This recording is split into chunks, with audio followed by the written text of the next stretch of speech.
안녕하세요. 예, 다시 시작합니다. 예, 강인덕 전 장관님을 모시고, 예, 어제 그제가 그 1월 21일 김신저 청와대 습격 사건, 그리고 1월 23일 오늘이죠. 푸에블로 사건이 있었습니다. 1968년에 일어난 사건인데요.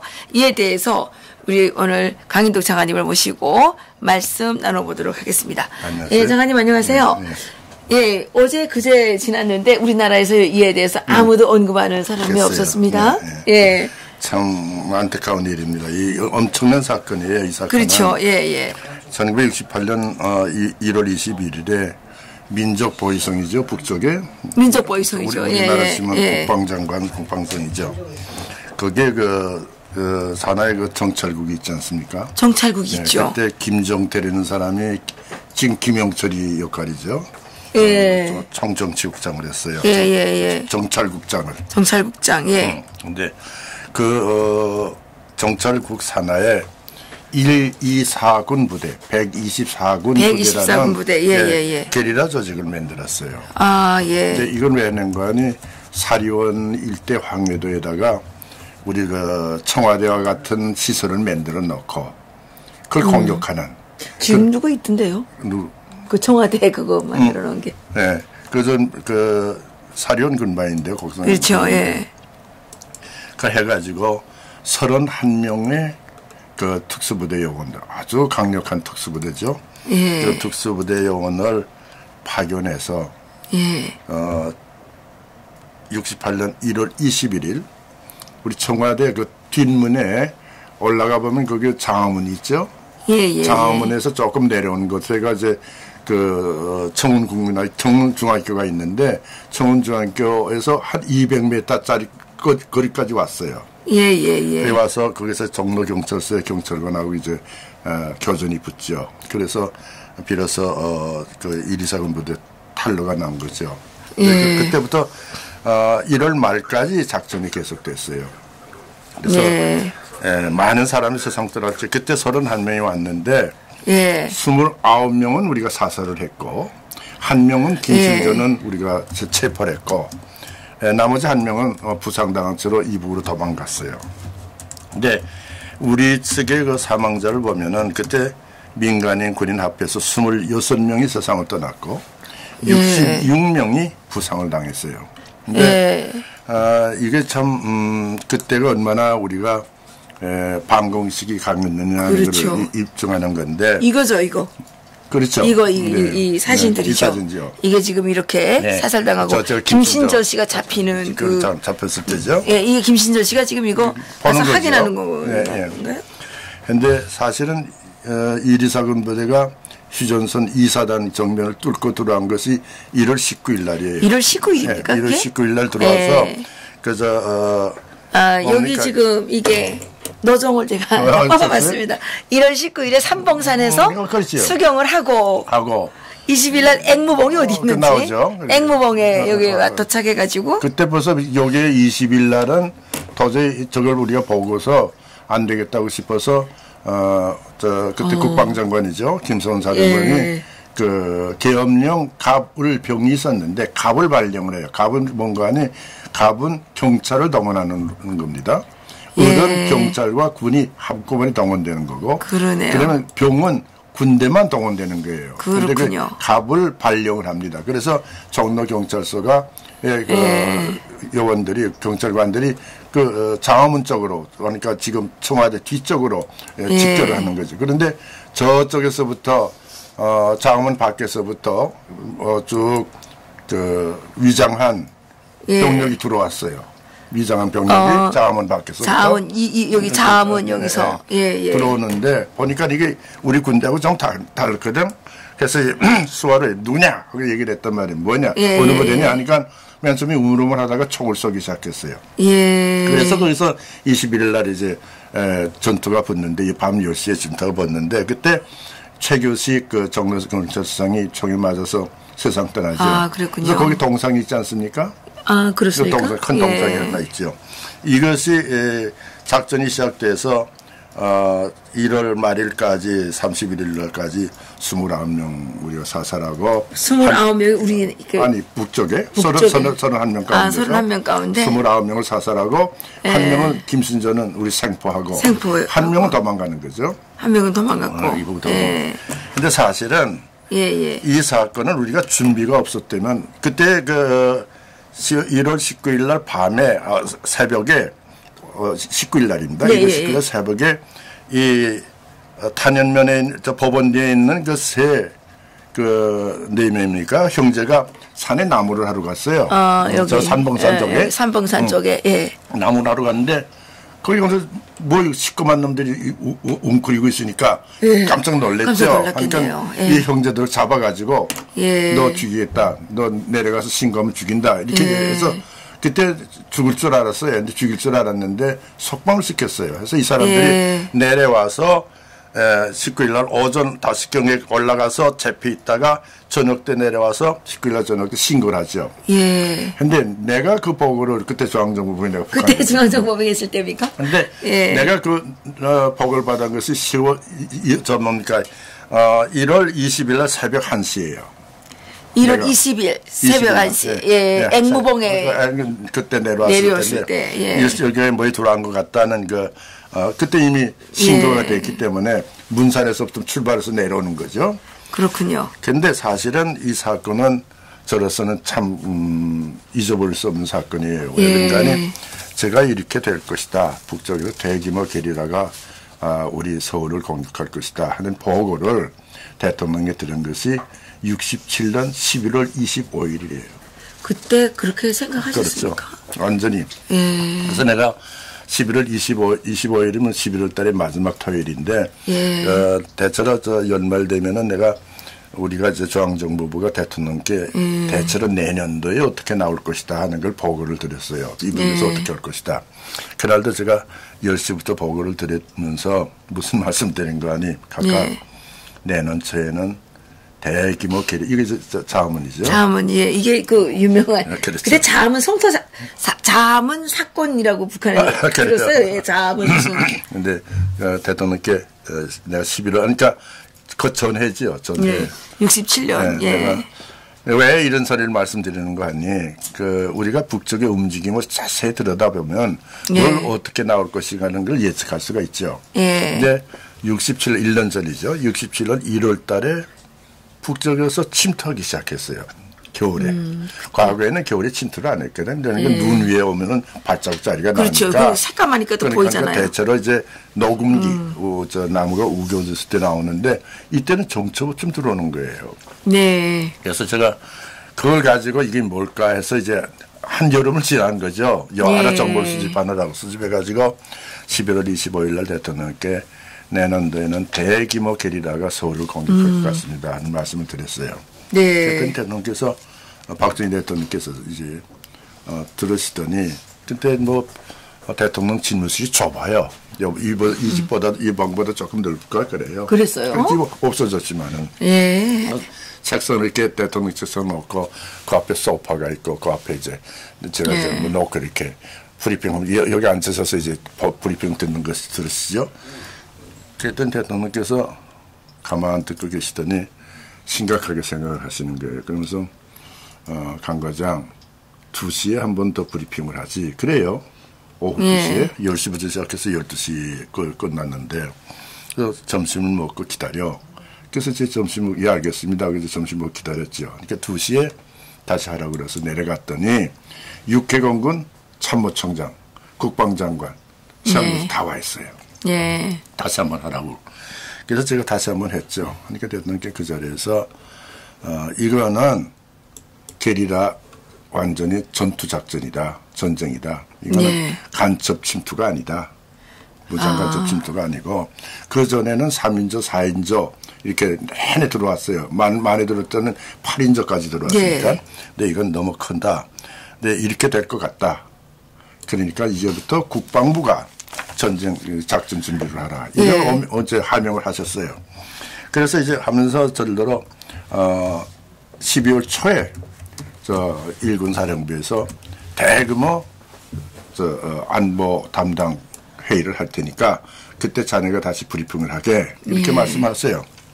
그래서 이제 그때가 이제 1월 6일 날인데 그러니까 68년 1월 6일이죠. 6일 날 갔더니 저 원주의 제1군 사령부에 갔더니 거기 육해공군의 그 사단장급 지휘관들이 다 모였고 치안국 각 도지사 우리 국무위원 다 모였어요. 그래서 한 500명 모인 데서 제가 브리핑을 했죠. 이렇게 될 것 같습니다 하고 했더니 대통령께서 이제부터는 전력을 다해서 이걸 막아라. 그래서 그때부터 국방부가 군사작전을 막기 시작하는 거죠. 그랬군요. 그래서 이제 그때 계엄령에 병을 만들어 가지고 갑은 서울 가까이 들어올 것 같으니까 그때는 맨 처음에는 경찰이 대응하고 경찰이 대응 안 된다면은 우리 소규모 우리 서울에 있는 군인이 동원하고 그것도 못하겠다면 그다음 대규모 군대가 동원돼야 될 테니까 그래서 이제 그런 보고를 하고 대책을 세우고 있었는데 한 가지 제가 지금도 후회하는 것이 하나 있어요. 뭔가니 얼마나 훈련을 했는지 보통 사람들이 보통 군인이죠. 보통 군인이 1시간에 이동할 수 있는 거리보다 몇 배 거리를 겨울에 이동해요. 이 사람들이. 그러니까 대단한 거 훈련을 한 거죠. 그렇죠. 그래서 들어왔기 때문에 저희들로서는 행군 장경이라고 얘기하는데 1시간에 몇 킬로 행군하느냐.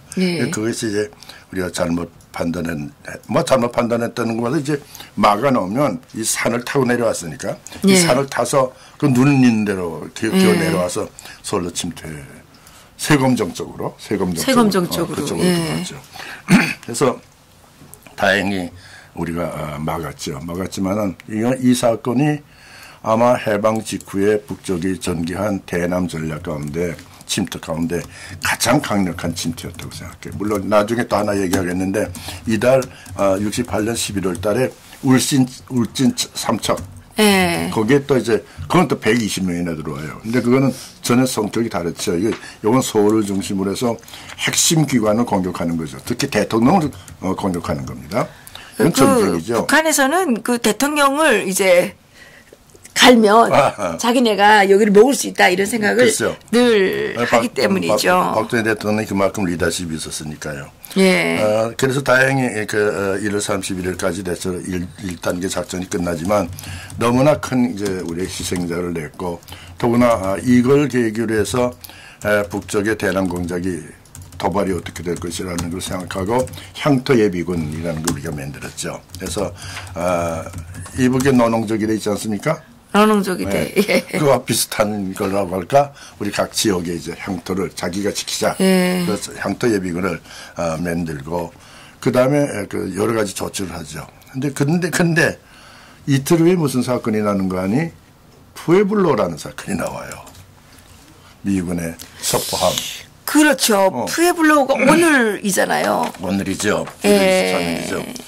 1월 23일 날 푸에블로 사건 이거죠. 이게 이제 이 푸에블로 사건이 이게 푸에블로가 지금 이 푸에블로가 원산에서 16km 떨어진 해역에 있었어요. 그러니까 12km가 해역이라고 그러지 않습니까? 그러니까 거의 그 군방에 침략을 안 했는데 북한의 영역으로 들어가지 않았는데도 그게 갑자기 북쪽에 경비정이 나타나는 겁니다. 세적이 나타나서 공격을 하기 시작하고 또 MIG 비행기가 위에 뜨고 거기서 원산에서 한 15km밖에 안 떨어졌으니까 그래서 북쪽 푸에블로에서 이런 공격을 받고 있다는 걸 전보를 치는데도 이 수월에서 비행기가 뜰 수 있지 않겠습니까? 그 시간이 안 되는 거죠. 또 동해도 구축함이 한 척에 있었는데 멀리 떨어져 있었고 도저히 가까이 갈 수가 없는 거죠. 비행기도 못 뜨고 또 구축함이 공격하는데 지원할 갈 수도 없고 그래서 완전히 잡히는 거죠. 그래서 북한에서 나포, 그렇죠. 푸에블로 나포 사건. 그렇죠. 근데 장교가 5명, 그다음에 해병이 거기서 승조원이 75명, 민간인 2명, 그래서 83명이 납치되는 거는 거죠. 83명이죠. 그 83명 가운데 이 사람들이 지금 그 뭐 특이한 이거를 지금 손가락을 이렇게 했잖아요. 그렇죠. 이게 그러면 나쁜 손이죠. 나쁜 예. 근데 이게 문제는 이게 첩보함이거든요. 그래서 이제 그게 예. 비밀 문서들이 많이 첩보 수집한 것도 있을 텐데 그걸 다 이제 불살르지 못한 것 같아요. 너무 급해가지고. 예. 하여튼간에 미 해군 106년 사상 예. 처음으로 미 함정이 상대방에게 납치당하는 이 치욕적인 사건이라는 거죠. 그렇네요. 근데 문제는 이 사건이 났는데 우리가 1.1 사건 때문에 지금 정신없이 국내 작전을 하고 있는데 이 사건이 떠났단 말이죠. 예. 그러니까 우리 저 군에 있는 장성들이 제가 저 우리보다 조금 선배니까 저 그때 사단장들이 다 우리 선배니까 전화가 오는 거예요. 강 과장 대통령께 브리핑할 때 보고 드릴 때 우리가 공격을 할 테니까 우리에게 맡겨달라고 그래요. 그때 개성을 치겠다. 뭐 상당히 분에 떨었죠. 그런데 이 사건이 나니까 미국으로서는 급한 것이 여기 납포된 83명을 어떻게 구해내느냐 하는 거 아니겠어요? 그렇겠죠. 예, 모든 군사정전회담을 하는데 예. 주로 이 푸에블로를 중심으로 해서 판문점 군사정전회담을 열린단 말이죠. 그렇겠죠. 예. 그래서 우리가 항의를 했죠. 이건 1.1 사태 같이 중요한 사건이 어딨냐. 하여튼 미국이 금방 양해를 해가지고 우리 사건과 푸에블로 사건이 동시에 군사정전회담에서 의제를 선택돼가지고 북쪽과 이제 교섭이 시작되는데 역시 저쪽에는 사람이 잡혀있고 예. 83명 가운데 한 명은 사망했지만은 사망했죠. 82명이 예.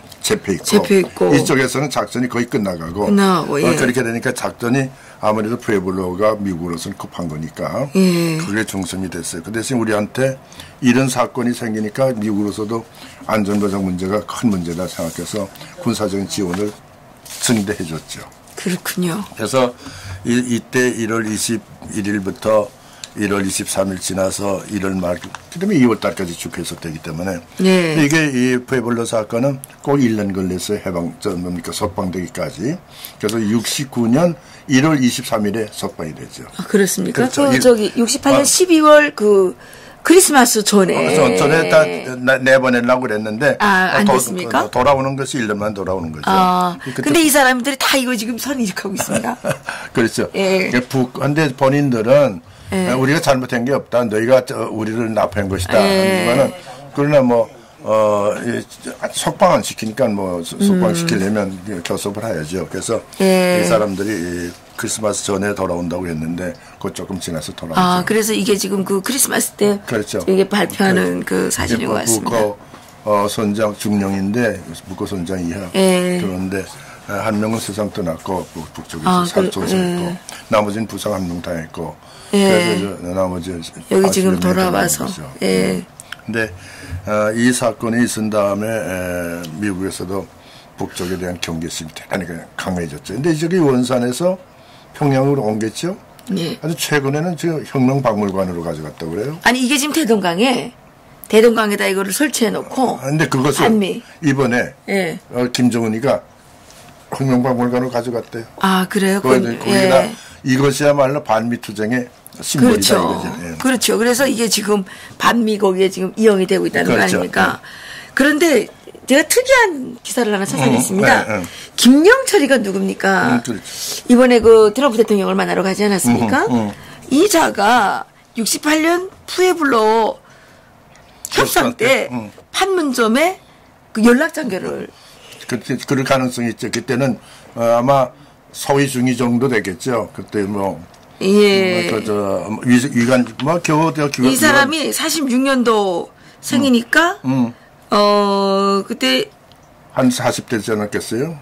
46년생이니까 23살인가 23살쯤 되는 거죠. 소위 중위 정도 됐겠죠. 그렇죠. 그러니까 지금 북쪽의 경우는 그때부터 대남 사업 받은 사람이 쭉 한 길로 나오지 않습니까? 그런데 트럼프 대통령이 이번에 속도 좋은 거예요. 이 김영철이를 안 만났어야 되는 거죠. 이건 미국이 낚인 겁니다. 근데 미국에서는 지금 어떻게 해서라도 핵을 제거하는데 도움을 받기 위해서는 협상을 해보자는 얘기인데 문제는. 근데 그렇게 하면 안 됩니다.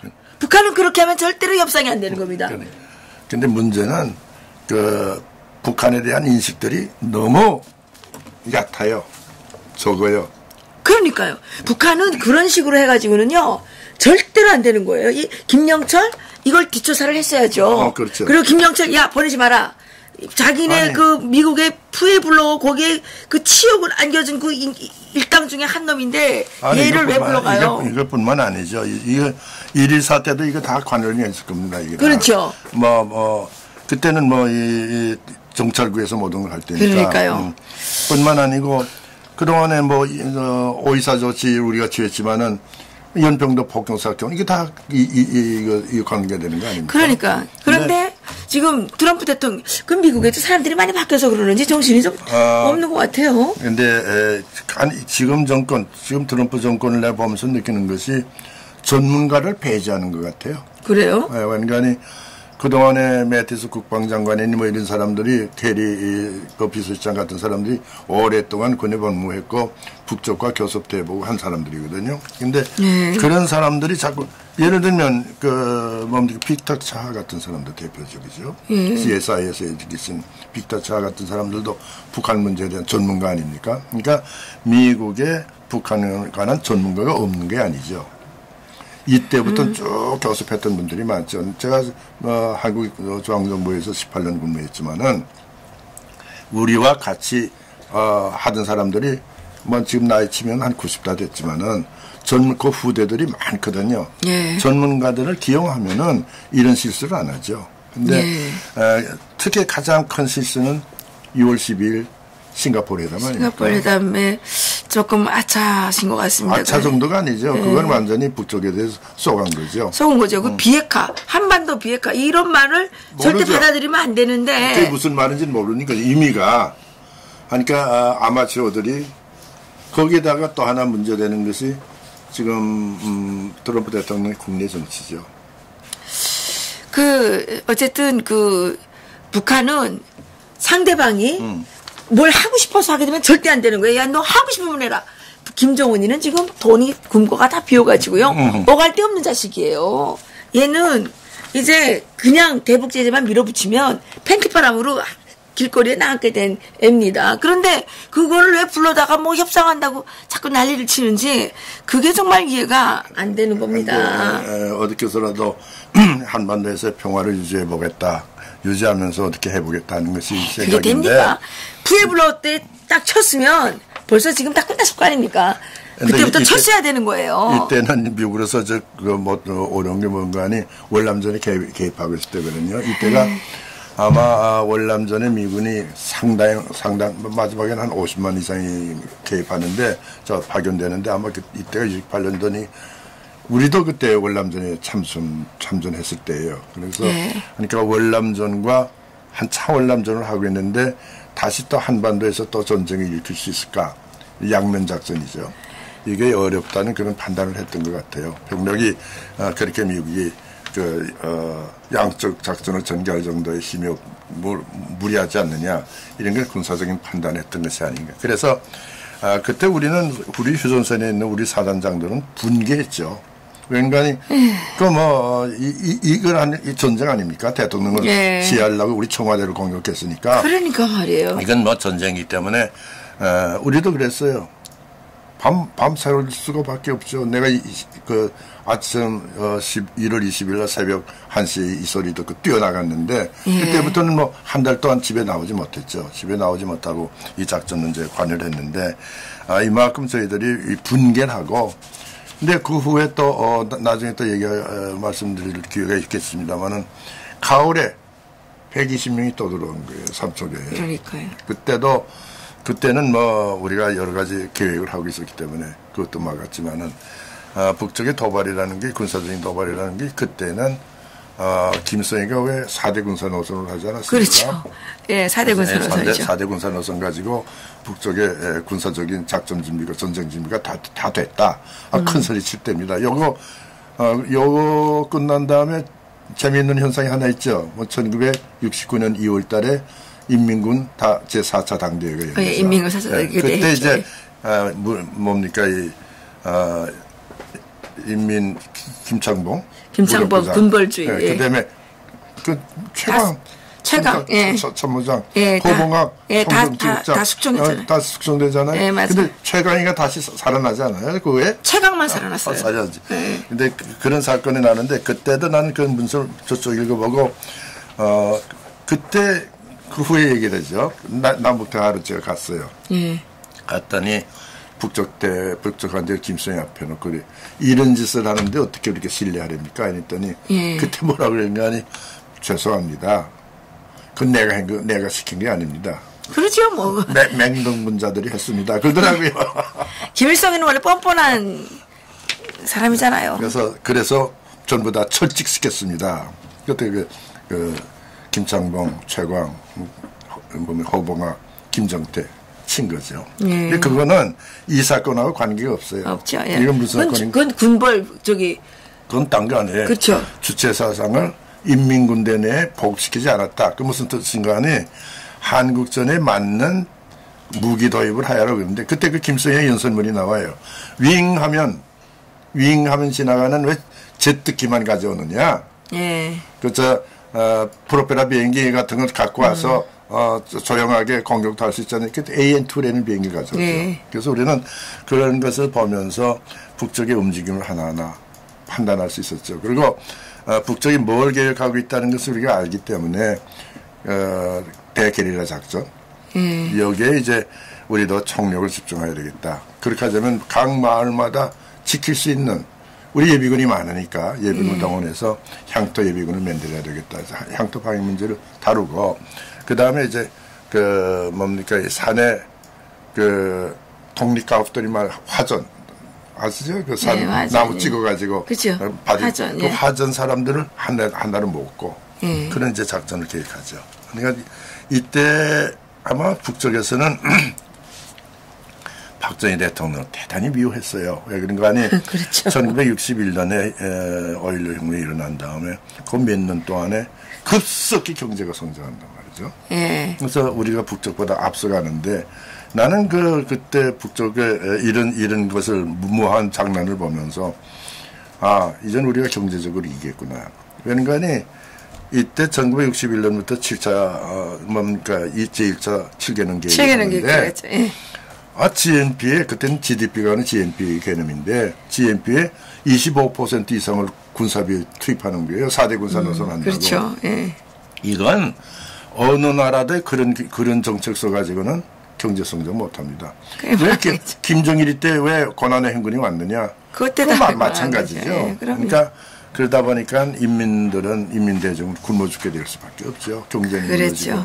그래서 1967년에 66년에 오니까 이게 안 되겠구나 하는 생각이 들더라고요. 북쪽 보니까 이건 도저히 안 되겠구나. 북쪽의 경제가 안 되겠구나 했는데 67, 8년 되니까 김성희 논문이 하나 나오더라고. 논문이. 무슨 논문입니까? 사회주의 경제의 몇 가지 이런 문제. 대안의 그래가지고 대안의 사업 체계니 청산리사 맞아요. 정신력이 혁명적 정신력이. 그건 진짜 엉터리예요. 그래서 나 이북에서 다 배웠죠. 예, 엉터리예요 그거. 내가 그걸 보면서 이젠 이겼다. 경제적으로. 그런 판인데 이 사건이 나는 게 1.1 사태가 나고 그러니까 북쪽에서는 이거 박정희라는 사람이 대통령 된 다음에 이거 우리와 경쟁해서 우리가 지겠구나 이게 느낀 것 같아요. 그러니까 맞아요. 이제 대통령을 시해하기 위한 그 사건이 나는 거죠. 이뿐만 아니죠. 그 2, 3년 후에는 유경수 여사 저격 사건 또 일어났죠. 그 후에는 1980년에 들어오면 전두환 대통령 시사건 나오고 이런 사건이 계속해 나는 거죠. 나중에 이런 문제를 말씀드리겠습니다만은 여하튼 1968년에 1.1 사건에 대해서는 북쪽이 그동안에 했던 여러 가지 대남 공작 3인조, 4인조 혹은 8인조 게리라를 우리 그때 무장간첩이라고 그랬어요. 무장간첩이 동서해안을 통해서 다 들어오는 거예요. 사방에서. 휴전선 넘어오고 동서해안 통해서 들어오고 하기 때문에 이거 안 되겠다. 이건 대규모 게릴라 작전을 하려는 게 아니냐. 근데 북쪽에서 잘못 판단하고 있는 게 뭔가 하니 우리와 베트남을 같이 보는 거예요. 비슷하게. 아, 그래요? 그러니까 남쪽에서도 게리라 근거지를 만들 수 있다고 생각하는 거죠. 그러니까 그 울진 삼척 사태가 그건데. 예. 우리의 경계심이 이때부터 더욱 강화되고 이때부터 우리가 미국과의 관계도 생각하고 그때 요 사건 난 다음에 69년에 나오면 뭐이 나오는 거 아니 니슨 독트린이라는 게 나오죠. 닉슨 독트린. 예. 그래서 우리 자주 국방 문제가 표면에 등장하죠. 네. 자주 국방 가사. 그래서 우리 능력으로 우리 군사력 키워야 되겠다고 그래서 외국에 나가 있는 유명한 우리나라 학자들, 예. 과학자들 맨 초청해서 우리 군사과학, 다시 말하면 과학기술이죠. 예. 를 개발하기 시작하죠. 그래서 나는 일일 사태라는 게 북쪽을 보는 사람들의 눈을 확 뜨게 만들지 않았느냐. 저는 그렇게 생각합니다. 한국에서요? 그렇죠. 예. 그리고 저는 뭐 이 사건 때문에 이 사건을 계기로 해서 나는 계속해서 그 북쪽을 담당하는 그런 직책을 앞으로도 한 10년 동안 하게 되죠. 아, 그러셨군요. 네, 네. 예. 시간이 지금 또 장관님 어디 가셔야 되기 때문에 예, 오늘은 여기서 마치도록 하겠습니다. 오늘 저희들 방송이 거르럽지 않습니다. 뭐 제목도 막 자기 맘대로 막 바꿔놓고 얘네들이 예, 그래서 이게 지금 조원진 국회의원은 이거 아닌데 조원진 의원으로 지금 잘못돼 있어가지고 애국당 아닙니까? 예. 그런데 이게 지금 제목이 이상하게 막 올라갔고 또 제 컴퓨터에서 지난 시간에는 그 실시간 이게 오르질 않았어요. 예, 그래서 저희들이 좀 정부에 맞지 않는 정부 입맛에 좀 덜 맞는 그 방송을 한다고 생각하는지는 알 수 없으나 어쨌든 이런 지금 차질이 빚어져서 대단히 죄송하게 생각을 하고요. 예, 다시 이것을 편집을 해서 올리도록 할 테니까 우리 애청자들께서 그래도 이제 저희들에 대한 그 신뢰를 예, 이렇게 끊지 마시고 계속 봐주시기 부탁드리겠습니다. 그리고 예, 또 이 약과 또 선전할 수밖에 없습니다. 이 통일약과 이번 주까지만 그 배달이 가능합니다. 그러니까 그 음력설 선물을 준비하지 못하셨으면 이 통일약과 좀 주문 좀 해주시기 부탁드리겠습니다. 그리고 제가 오늘 이 시간 이후에 제주도에 출장을 좀 다녀와야 됩니다. 그래서 내일부터는 우리 리버티 코리아 포스트의 임수환 국장님께서 예, 좀 진행을 해 주실 거고요. 제가 없는 기간에도 여러분들께서 예, 이 이해란 TV 애청해 주시기 부탁드리겠습니다. 예, 저는 뭐 좀 촬영 장비를 예, 제주도 가려고 휴대폰을 새 거를 샀는데 예, 이걸로 가서 제주도에서 필요한 장면이 있으면 거기에서 직접 제가 스스로 찍어 올리도록 하겠습니다. 예, 여러분 오늘 여러 가지 좀 차질이 있은 거 다시 한번 사과드리면서 예, 다음 시간부터는 우리 이 장관님 시간에 그 통역당 사건이죠. 예, 통일혁명당 대한민국을 지금까지도 이렇게 혼란스럽게 하고 있는 그 뿌리라면 뿌리가 될까요? 그렇죠. 그 뿌리가 되는 통일혁명당, 북한에서 남조선 통일혁명당이라고 부르는데 통일혁명당 그 사건에 대해서 좀 더 여러분들께 알려드리도록 하겠습니다. 다음 주 목요일에 장관님 시간인데요. 예, 여러분들께서 그 시간 메모해 놓으셨다가 꼭 들어보시기 바라겠습니다. 지금 한국 사회가 겪고 있는 여러 가지 혼란과 갈등, 이 대한민국의 체제 위기 속에는 북한이 조종해서 만든 통일혁명당, 뭐 그 존으로 가게 되면 남노당이 있겠죠.